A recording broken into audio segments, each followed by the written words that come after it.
दशरथ की दीक्षा, राम का वनगमन, भरत का राज्याभिषेक 32वां पर्व कथा। अथानंतर राम लक्ष्मण उस मंदिर में कहीं क्षण एक निद्रा लेकर अर्धरात्रि के समय जब घोर अंधकार फैल रहा था, लोगों का शब्द मिट गया था और मनुष्य शांत थे, तब जिनेंद्र भगवान को नमस्कार कर कवच धारण कर तथा धनुष उठाकर चले। वे सीता को बीच में करके चल रहे थे। दोनों ही उत्तम वेश के धारक थे तथा दीपक हाथ में लिए थे, जिससे ऐसे जान पड़ते थे मानो मंडपादी स्थानों में कामी जनों को देख ही रहे थे। उन्होंने देखा कि जिसका शरीर संभोग से खिन्न हो रहा है, ऐसा कोई पुरुष अपनी प्राणवल्लभा को भुजारूप पंजर के मध्य रखकर अत्यंत गाढ़ निद्रा का सेवन कर रहा है। अपराध करने वाले किसी पुरुष ने पहले तो अपनी स्त्री को कुपित कर दिया और पीछे बार बार झूठी शपथ के द्वारा उसे विश्वास दिला रहा है। कोई एक पुरुष कृत्रिम कोप कर पृथक बैठा है और उसकी स्त्री काम से उत्तप्त हो उसे मधुर वचनों से शांत कर रही है। सुरत के श्रम से जिसका शरीर खिन्न हो रहा था, ऐसी कोई स्त्री पति के शरीर में इस तरह लीन होकर गाढ़ निद्रा ले रही है, जिस तरह की मानो वह पति के साथ अभेद को ही प्राप्त हो चुकी हो। कोई एक पुरुष लज्जा के कारण विमुख बैठी नवोढ़ा पत्नी को बड़ी कठिनाई से अनुकूल कर हर्षपूर्वक उसके साथ वार्तालाप कर रहा है। कोई एक स्त्री अपने पति के लिए उसके द्वारा पहले किए हुए सब अपराध बता रही है और वह उसे मनाकर निश्चिंतता से उसका समाधान कर रहा है। कोई एक धूर्त पुरुष अपने शरीर को संकुचित कर दूसरे के घर पहुंचा है और वहां झरोखे में बैठे बिलाव को वहां से हटा रहा है। किसी पुरुष ने अपनी कुल्टा प्रेमिका को सूने मठ में आने का संकेत दिया था, पर उसने आने में विलंब किया, इसलिए वह व्याकुल हो बार बार उठकर उसे देख रहा है। किसी अभिसारिका का प्रेमी देर से आया था, इसलिए वह अत्यंत कुपित हो उसे मेखला से बांधकर उत्तरीय वस्त्र से पीट रही है। और कोई एक मनुष्य अभिसारिका के साथ समागम प्राप्त कर कुत्ते के भी पैर की आहट सुनकर अत्यधिक भय को प्राप्त हो रहा है। इस प्रकार बाह्य झरोखों और मंडपों में कामीजनों को देखते तथा उनके वृत्तांत को सुनते हुए राम और लक्ष्मण धीरे धीरे जा रहे थे। वे अतिशय सरल थे और वे नगरी के पश्चिम द्वार से बाहर निकलकर आगे मिलने वाले मार्ग से दक्षिण दिशा की ओर चले गए। इधर जब भक्ति से भरे तथा राम के साथ जाने के लिए उत्सुक सामंतों को कानों कान यह पता चला कि राम तो बंधु जनों को धोखा देकर चले गए हैं, तब वे प्रातःकाल होने के पूर्व जब कुछ कुछ अंधेरा था, वेग से घोड़े दौड़ाकर मंथर गति से चलने वाले राम के पास जा पहुँचे। जब उन्हें साथ साथ चलने वाले राम लक्ष्मण नेत्रों से दिखने लगे, तब वे महाविनय से युक्त हो पैदल ही चलने लगे।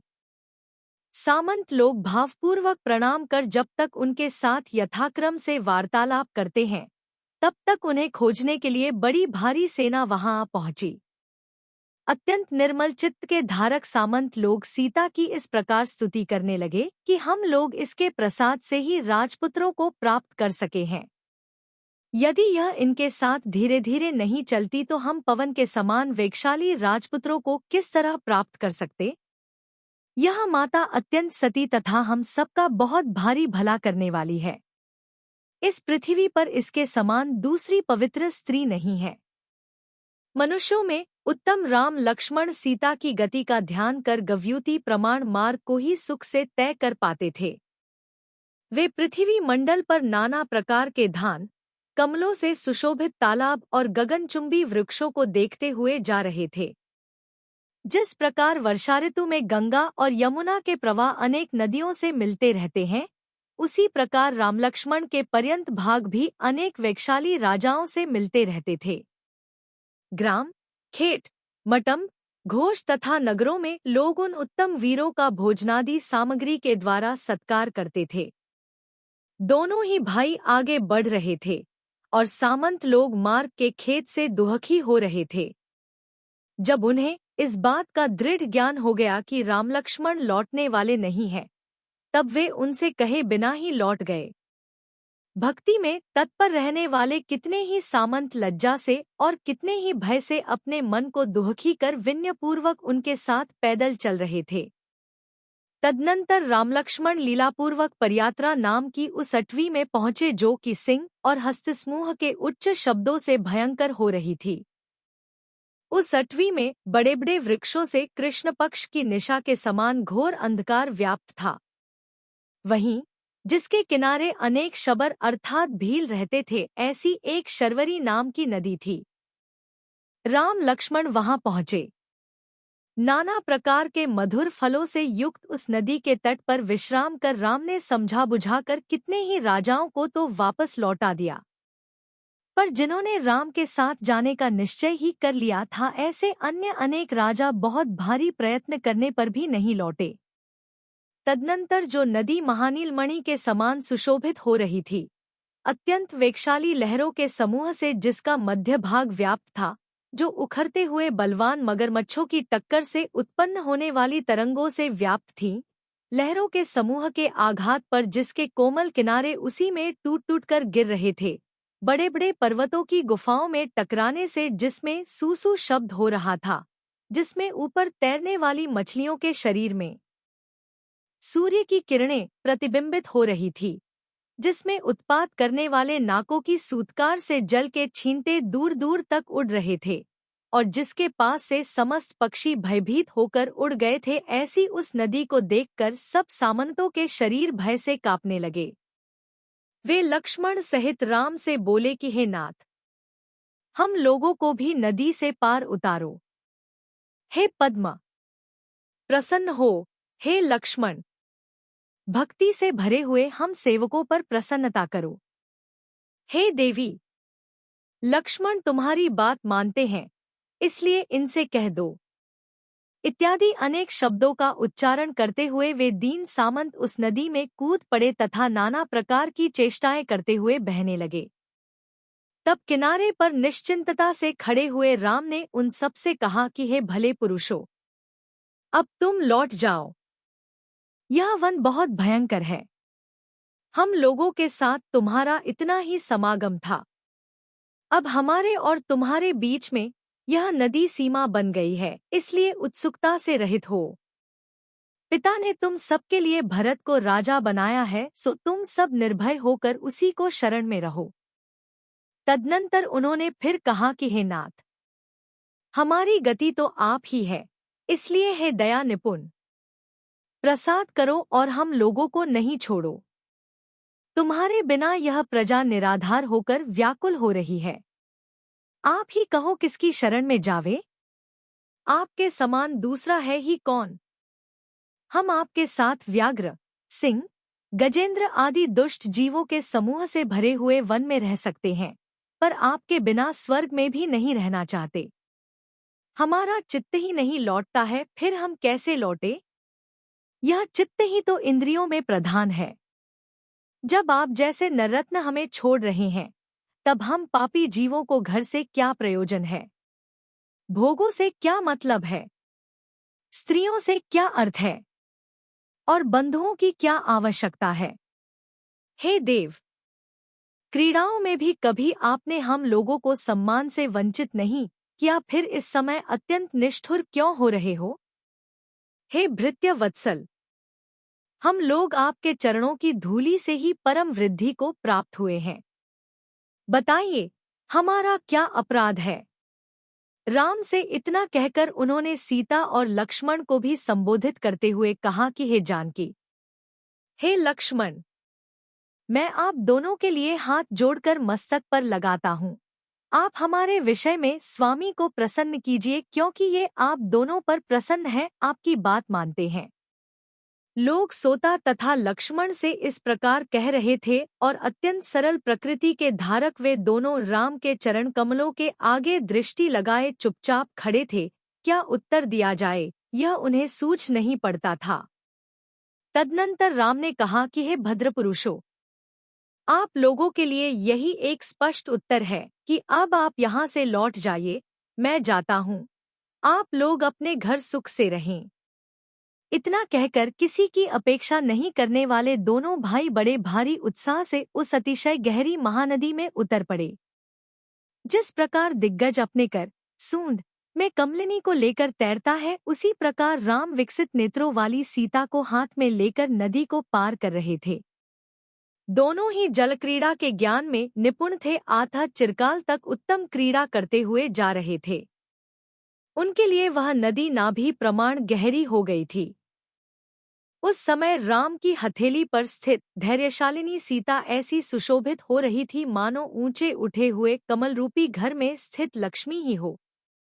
इस प्रकार जिनका शरीर चित्त को रोकने वाला था, ऐसे राम सीता और लक्ष्मण के साथ नदी को पार कर क्षणभर में वृक्षों से अंतर्हित हो गए।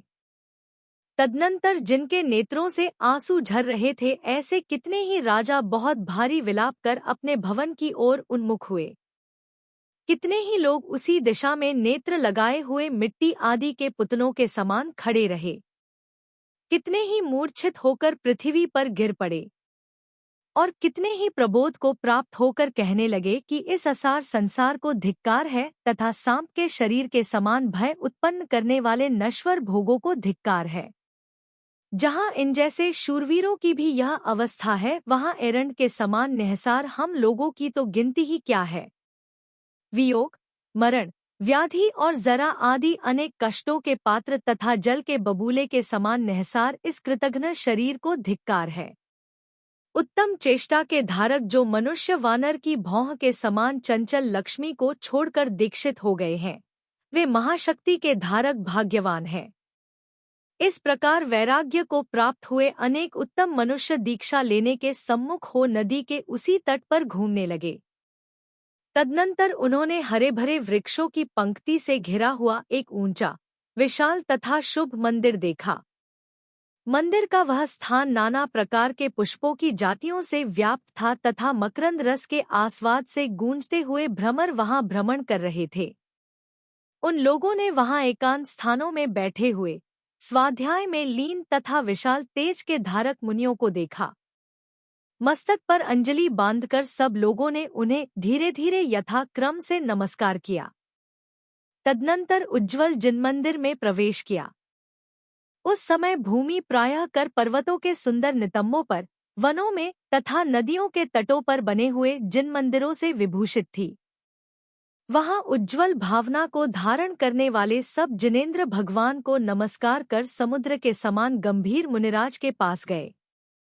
वहां जाकर वैराग्य को धारण करने वाले सब लोगों ने सिर झुकाकर मुनिराज को नमस्कार किया और तदनंतर यह कहा कि हे नाथ, हम लोगों को इस संसार सागर से पार कीजिए।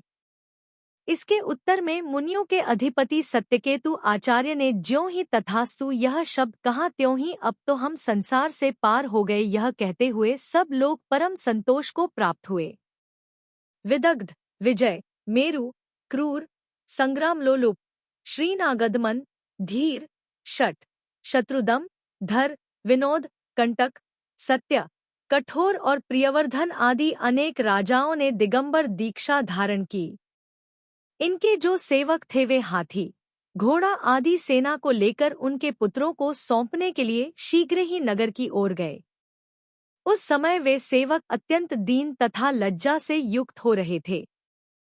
सम्यक दर्शन और सम्यक ज्ञान रूपी आभूषणों को धारण करने वाले कितने ही लोग अनुव्रत ग्रहण कर निर्ग्रंथ मुद्रा के धारकों की सेवा करने के लिए उद्यत हुए तथा कितने ही लोग संसार को जीतने वाले जिनेंद्र भगवान का अत्यंत निर्मल धर्म श्रवण कर मात्र सम्यक दर्शन से ही संतोष को प्राप्त हुए।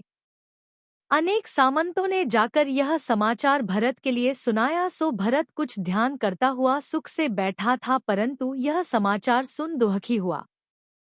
अथानंतर सम्यक प्रबोध को प्राप्त हुए राजा दशरथ स्वस्थ चित्त को धारण करने वाले भरत का राज्याभिषेक कर राम के वियोग से कुछ संतप्त चित्त को धारण करते हुए सांत्वना देने पर भी जो अत्यंत विलाप कर रहा था, ऐसे व्याकुल अंतःपुर को छोड़ नगरी से बाहर निकले।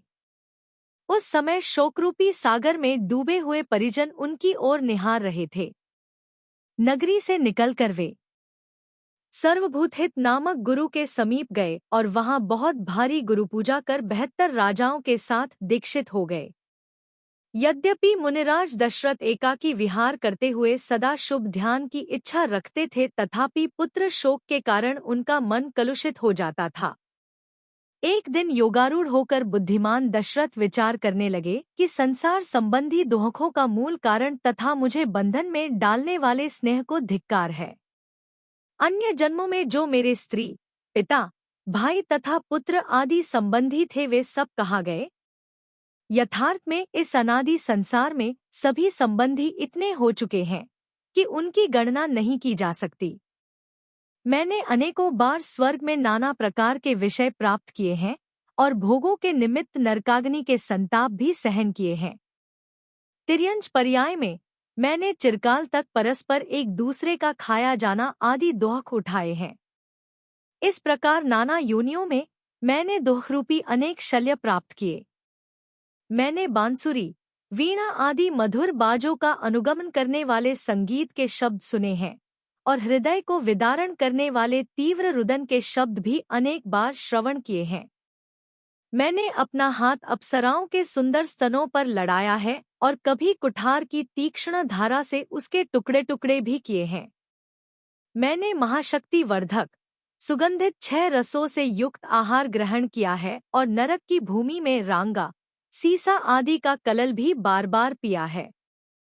मन को द्रवीभूत करने वाला अत्यंत सुंदर रूप देखा है और अत्यंत भय का कारण तथा कंपन उत्पन्न करने वाला घृणित रूप भी अनेक बार देखा है। जिसकी सुवास चिरकाल तक स्थित रहती है, ऐसा भ्रमरों को आनंदित करने वाला मनोहर गंध सूंघा है और जिसे देखते ही महाजन दूर हट जाते हैं, ऐसा तीव्र दुर्गंध उत्पन्न करने वाला सड़ा कलेवर भी बार बार सूंघा है। मन को चुराने वाली तथा लीलारूपी आभूषणों से सुशोभित स्त्रियों का आलिंगन किया है और तीक्ष्ण कांटों से व्याप्त सेमर के माया में वृक्षों का भी बार बार आलिंगन किया है। कर्मों का दास बनकर मैंने इस संसार में क्या नहीं किया है? क्या नहीं देखा है? क्या नहीं सूंघा है? क्या नहीं सुना है? और बार बार क्या नहीं खाया है? न वह पृथ्वी है, न वह जल है, न वह अग्नि है और न वह वायु है जो चिरकाल से संसार में भ्रमण करते हुए मेरी शरीर दशा को प्राप्त नहीं हुआ है। तीनों लोकों में वह जीवन ही है जो हजारों बार मेरा पिता आदि नहीं हुआ हो और वह स्थान भी नहीं है जहाँ मैंने निवास नहीं किया हो। शरीर भोग आदि अनित्य है, कोई किसी का शरण नहीं है। यह संसार चतुर्गति रूप है, मैं अकेला ही दुख भोगता हूँ। यह शरीर अशुचि है तथा उससे मैं पृथक हूँ। इंद्रियां कर्मों के आने का द्वार है, कर्मों को रोक देना संवर है, संवर के बाद कर्मों की निर्जरा होती है। यह लोक विचित्र रूप है, उत्तम रत्नत्रय की प्राप्ति होना दुर्लभ है और जिनेंद्र भगवान के द्वारा कहा हुआ यह धर्म मैंने बड़े कष्ट से पाया है। इस प्रकार मुनियों के द्वारा अनुभूत विशुद्ध ध्यान से धीरवीर दशरथ मुनि ने क्रम से पूर्वोक्त आर्त ध्यान को नष्ट कर दिया। जिनके ऊपर सफेद छत्र फिर रहा था तथा जो उत्तम हाथी पर सवार थे, ऐसे राजा दशरथ ने पहले जिन देशों में महायुद्धों के बीच अत्यंत उद्धत शत्रुओं को जीता था, अब उन्हीं देशों में वे अत्यंत शांत निर्ग्रंथ मुनि होकर विषम परिशों को सहते हुए विहार कर रहे थे। तदनंतर पति के मुनि हो जाने और पुत्र के विदेश चले जाने पर अपराजिता, कौशल्या, सुमित्रा के साथ परम शोक को प्राप्त हुई। जिनके नेत्रों से निरंतर अश्रु झरते थे, ऐसी दोनों विमाताओं को दुखी देखकर भरत चक्रवर्ती को लक्ष्मी के समान विशाल राज्य, लक्ष्मी को विष के समान दारुण मानता था। अथानंतर इस तरह उन्हें अत्यंत दुखी देख के मन में दया उत्पन्न हुई, जिससे प्रेरित होकर उसने अपने पुत्र भरत से इस प्रकार कहा कि हे पुत्र, यद्यपि तने जिसमें समस्त राजा नम्रीभूत हैं, ऐसा राज्य प्राप्त किया है, तथापि वह राम और लक्ष्मण के बिना शोभा नहीं देता है। नियम से भरे हुए उन दोनों भाइयों के बिना राज्य क्या है, देश को शोभा क्या है और तेरी धर्मज्ञता क्या है। सुखपूर्वक वृद्धि को प्राप्त हुए दोनों बालक बिना किसी वाहन के पाषाण आदि विषम मार्ग में राजकुमारी सीता के साथ कहाँ भटकते होंगे। गुणों के सागर स्वरूप उन दोनों की ये माताएं अत्यंत दुखी हैं, निरंतर विलाप करती रहती हैं, सो उनके विरह में मृत्यु को प्राप्त न हो जावे। इसलिए तू शीघ्र ही उन दोनों को वापस ले आ, उन्हीं के साथ सुखपूर्वक चिरकाल तक पृथ्वी का पालन कर। ऐसा करने से ही सबकी शोभा होगी। हे सुपुत्र, तू वेगशाली घोड़े पर सवार होकर जा और मैं भी तेरे पीछे ही आती हूँ। माता के इस प्रकार कहने पर भरत बहुत प्रसन्न हुआ।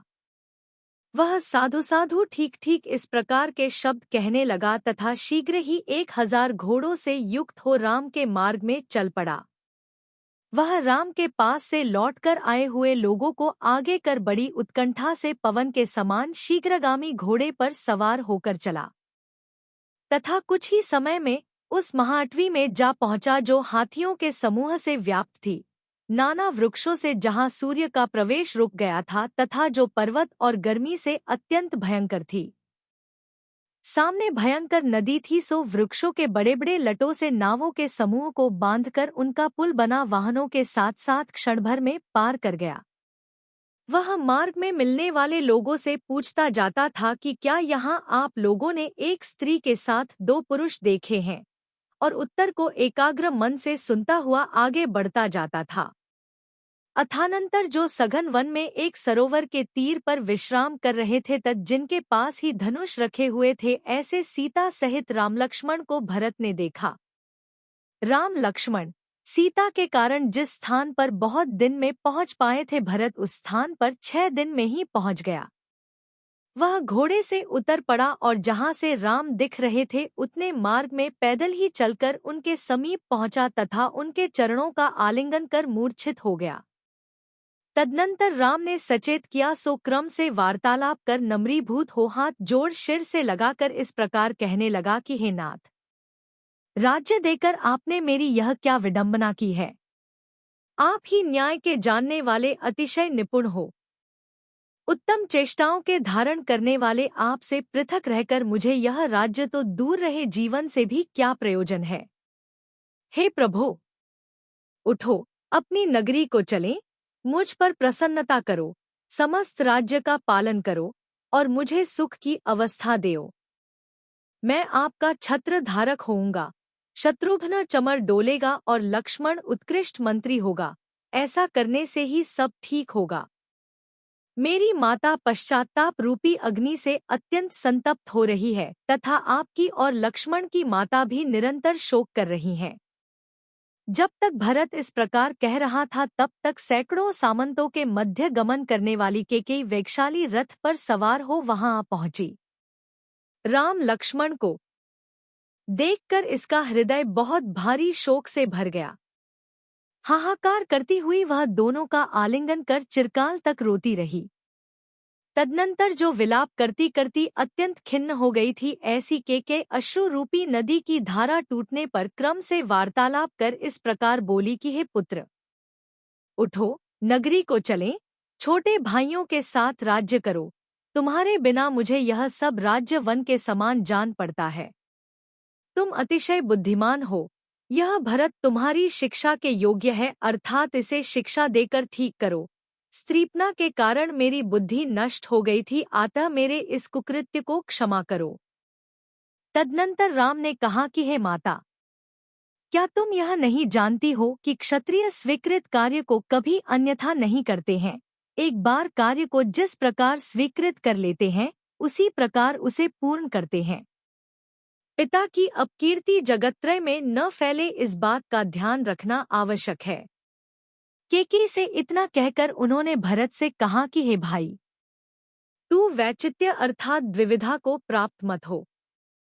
यदि तू अनाचार से डरता है तो यह अनाचार नहीं है, क्योंकि मैं स्वयं इस कार्य की तुझे अनुमति दे रहा हूँ। इतना कहकर राम ने मनोहर वन में सब राजाओं के समक्ष भरत का पुनः राज्याभिषेक किया। तदनंतर केकेयी को प्रणाम कर सांत्वना देते हुए बार बार संभाषण कर और भाई का आलिंगन कर बड़े कष्ट से सबको वापस विदा किया। इस प्रकार माता और पुत्र अर्थात केकेयी और भरत सीता सहित रामलक्ष्मण का यथायोग्य उपचार कर जैसे आए थे वैसे लौट गए। अथानंतर भरत पिता के समान प्रजा पर राज्य करने लगा। उसका राज्य समस्त शत्रुओं से रहित तथा समस्त प्रजा को सुख देने वाला था। तेजस्वी भरत ने अपने मन में असहनीय शोकरूपी शल्य को धारण कर रहा था, इसलिए ऐसे व्यवस्थित राज्य में भी उसे क्षणभर के लिए संतोष नहीं होता था।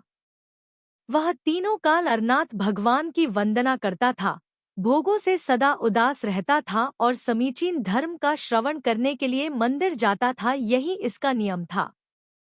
वहाँ स्व और पर शास्त्रों के पारगामी तथा अनेक मुनियों का संग, जिनकी निरंतर सेवा करता था, ऐसे द्युति नाम के आचार्य रहते थे। उनके आगे बुद्धिमान भरत ने प्रतिज्ञा की कि मैं राम के दर्शन मात्र से मुनिव्रत धारण करूंगा।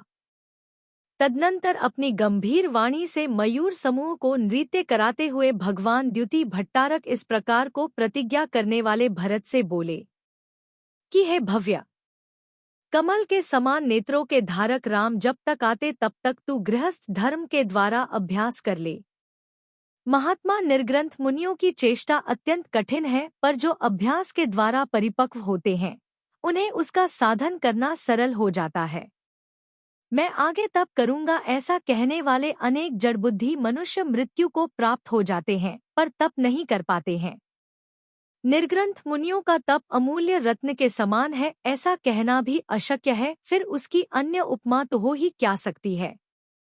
गृहस्थों के धर्म को जिनेंद्र भगवान ने मुनिधर्म का छोटा भाई कहा है, सो बोधि को प्रदान करने वाले इस धर्म में भी प्रमाद रहित होकर लीन रहना चाहिए। जैसे कोई मनुष्य रत्नद्वीप में गया, वहाँ वह जिस किसी भी रत्न को उठाता है वही उसके लिए अमूल्यता को प्राप्त हो जाता है। इसी प्रकार धर्मचक्र की प्रवृत्ति करने वाले जिनेंद्र भगवान के शासन में जो कोई इस नियम रूपी द्वीप में आकर जिस किसी नियम को ग्रहण करता है वही उसके लिए अमूल्य हो जाता है। जो अत्यंत श्रेष्ठ अहिंसारूपी रत्न को लेकर भक्तिपूर्वक जिनेंद्र देव की पूजा करता है, वह स्वर्ग में परम वृद्धि को प्राप्त होता है। जो सत्य व्रत का धारी होकर मालाओं से भगवान की अर्चा करता है, उसके वचनों को सब ग्रहण करते हैं तथा उज्ज्वल कीर्ति से वह समस्त संसार को व्याप्त करता है। जो अदत्तादान अर्थात चोरी से दूर रहकर जिनेंद्र भगवान की पूजा करता है, वह रत्नों से परिपूर्ण निधियों का स्वामी होता है।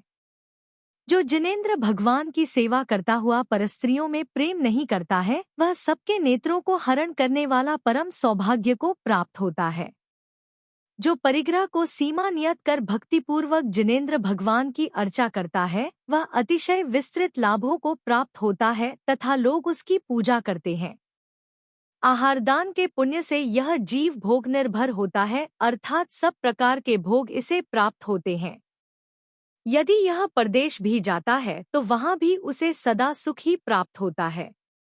अभयदान के पुण्य से यह जीव निर्भय होता है और बहुत भारी संकट में पड़कर भी उसका शरीर उपद्रव से शून्य रहता है। ज्ञानदान से यह जीव विशाल सुखों का पात्र होता है और कलारूपी सागर से निकले हुए अमृत के कुल्ले करता है। जो मनुष्य रात्रि में आहार का त्याग करता है, वह सब प्रकार के आरंभ में प्रवृत्त रहने पर भी सुखदायी गति को प्राप्त होता है। जो मनुष्य तीनों काल में जिनेंद्र भगवान को वंदना करता है, उसके भाव सदा शुद्ध रहते हैं तथा उसका सब पाप नष्ट हो जाता है। जो पृथ्वी तथा जल में उत्पन्न होने वाले सुगंधित फूलों से जिनेंद्र भगवान की अर्चा करता है, वह पुष्पक विमान को पाकर इच्छानुसार क्रीड़ा करता है। जो अतिशय निर्मल भावरूपी फूलों से जिनेंद्र देव की पूजा करता है, वह लोगों के द्वारा पूजनीय तथा अत्यंत सुंदर होता है। जो बुद्धिमान चंदन तथा कालागुरु आदि से उत्पन्न धूप जिनेंद्र भगवान के लिए चढ़ाता है, वह मनोज्ञ देव होता है। जो जिन मंदिर में शुभ भाव से दीपदान करता है, वह स्वर्ग में देदीप्यमान शरीर का धारक होता है। जो मनुष्य छत्र, चमर, फन्नूस, पताका तथा दर्पण आदि के द्वारा जिन मंदिर को विभूषित करता है, वह आश्चर्यकारक लक्ष्मी को प्राप्त होता है। जो मनुष्य सुगंधि से दिशाओं को व्याप्त करने वाली गंध से जिनेंद्र भगवान का लेपन करता है, वह सुगंधि से युक्त स्त्रियों को आनंद देने वाला प्रिय पुरुष होता है। जो मनुष्य सुगंधित जल से जिनेंद्र भगवान का अभिषेक करता है, वह जहाँ जहाँ उत्पन्न होता है वहाँ अभिषेक को प्राप्त होता है। जो दूध की धारा से जिनेंद्र भगवान का अभिषेक करता है, वह दूध के समान धवल विमान में उत्तम कांति का धारक होता है। जो दही के कलशों से जिनेंद्र भगवान का अभिषेक करता है वह दही के समान फर्श वाले स्वर्ग में उत्तम देव होता है। जो घी से जिनदेव का अभिषेक करता है वह कांति, द्युति और प्रभाव से युक्त विमान का स्वामी देव होता है। पुराण में सुना जाता है कि अभिषेक के प्रभाव से अनंतवीर्य आदि अनेक विद्वज्जन स्वर्ग की भूमि में अभिषेक को प्राप्त हुए हैं। जो मनुष्य भक्तिपूर्वक जिन मंदिर में रंगावली आदि का उपहार चढ़ाता है वह उत्तम हृदय का धारक होकर परम विभूति और आरोग्य को प्राप्त होता है। जो जिन मंदिर में गीत, नृत्य तथा वादित्रों से महोत्सव करता है वह स्वर्ग में परम उत्सव को प्राप्त होता है। जो मनुष्य जिन मंदिर बनवाता है उस सुचेता के भोगोत्सव का वर्णन कौन कर सकता है। जो मनुष्य जिनेंद्र भगवान की प्रतिमा बनवाता है वह शीघ्र ही सुर तथा असुरों के उत्तम सुख प्राप्त कर परम पद को प्राप्त होता है। तीनों कालों और तीनों लोकों में व्रत, ज्ञान, तप और दान के द्वारा मनुष्य के जो पुण्यकर्म संचित होते हैं वे भावपूर्वक एक प्रतिमा के बनवाने से उत्पन्न हुए पुण्य की बराबरी नहीं कर सकते। इस कहे हुए फल को जीव स्वर्ग में प्राप्त कर जब मनुष्य पर्याय में उत्पन्न होते हैं तब चक्रवर्ती आदि का पद पाकर वहां भी उसका उपभोग करते हैं। जो कोई मनुष्य इस विधि से धर्म का सेवन करता है वह संसार सागर से पार होकर 3 लोक के शिखर पर विराजमान होता है। जो मनुष्य जिन प्रतिमा के दर्शन का चिंतवन करता है वह वेला का, जो उद्यम का अभिलाषी होता है वह तेला का, जो जाने का आरंभ करता है वह चौला का, जो जाने लगता है वह 5 उपवास का, जो कुछ दूर पहुंच जाता है वह 12 उपवास का, जो बीच में पहुंच जाता है वह 15 उपवास का, जो मंदिर के दर्शन करता है वह मासोपवास का, जो मंदिर के आंगन में प्रवेश करता है वह 6 मास के उपवास का, जो द्वार में प्रवेश करता है वह वर्षोपवास का, जो प्रदक्षिणा देता है वह 100 वर्ष के उपवास का, जो जिनेंद्र देव के मुख का दर्शन करता है वह 1000 वर्ष के उपवास का और जो स्वभाव से स्तुति करता है वह अनंत उपवास के फल को प्राप्त करता है। यथार्थ में जिन भक्ति से बढ़कर उत्तम पुण्य नहीं है। आचार्य द्युति कहते हैं कि हे भरत, जिनेंद्र देव को भक्ति से कर्म क्षय को प्राप्त हो जाते हैं और जिसके कर्म क्षीण हो जाते वह अनुपम सुख से संपन्न परम पद को प्राप्त होता है। ऐसा कहने पर अत्यंत समीचीन भक्ति से युक्त भरत ने गुरु के चरणों को नमस्कार कर विधिपूर्वक गृहस्थ धर्म ग्रहण किया। अनेक शास्त्रों का ज्ञाता, धर्म के मर्म को जानने वाला, विनयवान और श्रद्धा गुण से युक्त भरत अब साधुओं के लिए विशेष रूप से यथायोग्य दान देने लगा। उत्तम आचरण के पालन में तत्पर रहने वाला भरत हृदय में सम्यक दर्शन रूपी रत्न को धारण करता हुआ विशाल राज्य का पालन करता था। गुणों के सागर स्वरूप भरत का प्रताप और अनुराग दोनों ही बिना किसी रुकावट के समस्त पृथ्वी में भ्रमण करते थे। उसके देवियों के समान कांति को धारण करने वाली 150 स्त्रियां थीं, फिर भी वह उनमें आसक्ति को प्राप्त नहीं होता था। जिस प्रकार कमल जल में रहकर भी उसमें आसक्त नहीं होता है उसी प्रकार वह उन स्त्रियों के बीच रहता हुआ भी उनमें आसक्त नहीं था। गौतम स्वामी कहते हैं कि हे श्रेणिक, भरत के मन में सदा यही चिंता विद्यमान रहती थी कि मैं निर्ग्रंथ दीक्षा कब धारण करूंगा और परिग्रह से रहित हो पृथ्वी पर विहार करता हुआ घोर तप कब करूंगा। पृथ्वीतल पर वे धीरवीर मनुष्य धन्य हैं जो सर्व परिग्रह का त्याग कर तथा तपोबल से समस्त कर्मों को भस्म कर संतोष रूपी सुख से श्रेष्ठ मोक्ष पद को प्राप्त हो चके हैं। एक मैं पापी हूँ जो समस्त जगत को क्षणभंगुर देखता हुआ भी संसार के दोहक में मग्न हूँ। इस संसार में जो मनुष्य पूर्वान काल में देखा गया है वही अपराह्न काल में नहीं दिखाई देता, फिर भी आश्चर्य है कि मैं मूढ़ बना हूँ। दीनहीन मुख को धारण करने वाले बंधुजनों के बीच में बैठा हुआ यह प्राणी सर्प से, जल से, विष से, अग्नि से, वज्र से, शत्रु के द्वारा छोड़े हुए शस्त्र से अथवा तीक्ष्ण शूल से मरण को प्राप्त हो जाता है। यह प्राणी अनेक प्रकार के मरणों से हजारों प्रकार के दुख भोगता हुआ भी निश्चिंत बैठा है, सो ऐसा जान पड़ता है मानो कोई मत्त मनुष्य वेग से फैलने वाली लहरों के समूह से निर्भय हो लवण समुद्र के तट पर सोया है। हाय हाय, मैं राज्य कर तीव्र पाप से लिप्त होता हुआ जहाँ बाण, खड्ग, चक्र आदि शस्त्र तथा शालमली आदि वृक्षों और पहाड़ों के कारण घोर अंधकार व्याप्त है, ऐसे किस भयंकर नरक में पड़ूंगा अथवा अनेक योनियों से युक्त तिर्यंच पर्याय को प्राप्त होऊंगा।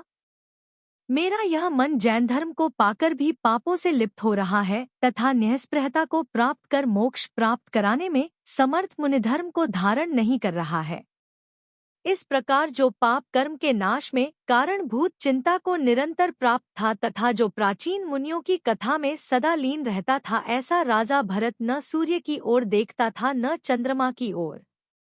इस प्रकार आर्ष नाम से प्रसिद्ध रविशेणाचार्य विरचित पद्मचरित में राजा दशरथ की दीक्षा, राम का वनगमन और भरत के राज्याभिषेक का वर्णन करने वाला 32वां पर्व समाप्त हुआ।